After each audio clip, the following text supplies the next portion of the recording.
অভিযোগ আছে অলরেডি লিখিতভাবে আমরা ইতিমধ্যে আমরা জমা দিয়েছি নির্বাচন কমিশনের কাছে। আমরা এ নিয়ে আর কাদা ছড়াছড়ি করতে চাই না। আজকে যেহেতু প্রচার প্রচারণার শেষ দিন, আমরা প্রচার প্রচারণা নিয়ে ব্যস্ত থাকতে চাই, পাল্টাপাল্টি অভিযোগ করে সময় নষ্ট করতে চাই না। আমরা যে অভিযোগগুলো প্রশাসনকে দিয়েছি আশা করি সেগুলো তারা আমলে নিলেই আশা করি এটার পদক্ষেপ নিলেই এটা সমাধান হবে। আর গতকালকের বেগম খালেদা জিয়া হলের আমাদের 12তম প্রজেকশন মিটিং ছিল। এর আগে 11টা হলে আমরা প্রজেকশন মিটিং শেষ করে 12তম হলে গিয়ে বাধার সম্মুখীন হয়েছি। এর আগে 11টা হলে কিন্তু বাধার সম্মুখীন হয়নি। এখানে আমাদের প্রজেক্টর, চেয়ার, সরঞ্জামাদি, নাস্তা এগুলো কোনো কিছুই ঢুকতে দেওয়া হচ্ছিল না।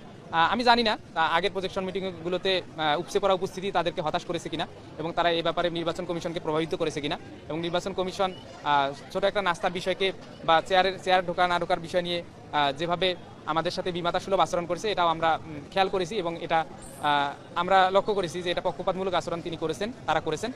এবং এর বিপরীতে তারা হয়তো প্রোগ্রামটা ভেস্তে দিতে চেয়েছিল, কিন্তু প্রোগ্রামটা আমাদের সম্পূর্ণ হয়েছে। আমরা মেঝেতেই বসে প্রোগ্রাম করেছি এবং আমাদের বোনেরা কেউ চেয়ারে বসে, কেউ মেঝেতে বসে, কেউ দাঁড়িয়ে থেকে 1 ঘন্টা পর্যন্ত আমাদের প্রোগ্রাম শুনেছে।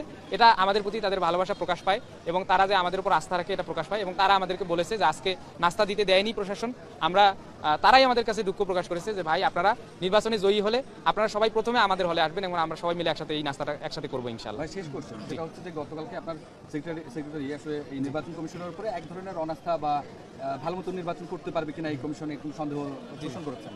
এই শেষ সময়ে আপনাদের প্রচারণা এবং কালকে একটা দিন পরে নির্বাচন, তাদের এই নির্বাচন এক্সিকিউশনে আপনাদের কি কোনো ধরনের কোনো সন্দেহ থেকে গেল কিনা? বা নির্বাচন কমিশনের উপর আমরা শতভাগ আস্থাশীল যে এটাও বলবো না, আবার একেবারে আস্থাহীন হয়ে পড়েছি এটাও বলবো না। নির্বাচন কমিশন তাদের জায়গা থেকে চেষ্টা করছে, কিন্তু আমরা তাদের জাজমেন্টটা দিব সেদিন, অর্থাৎ নির্বাচনী ফলাফল হওয়া এবং নির্বাচন পরবর্তী 2-3 দিন সময় পর্যন্ত সবকিছু পরিবেশ ঠিকঠাক থাকলে তাদের জাজমেন্ট আমরা দিতে পারবো।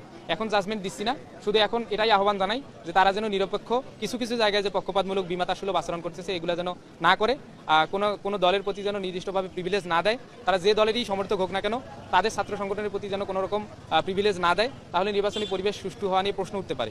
এজন্য তারা নিরপেক্ষ থাকুক, সুষ্ঠু থাকুক, তাহলে তারা নিরপেক্ষ থাকলে পুরো ক্যাম্পাস সুষ্ঠুভাবে পরিবেশটা বজায় রাখতে পারবে ইনশাআল্লাহ।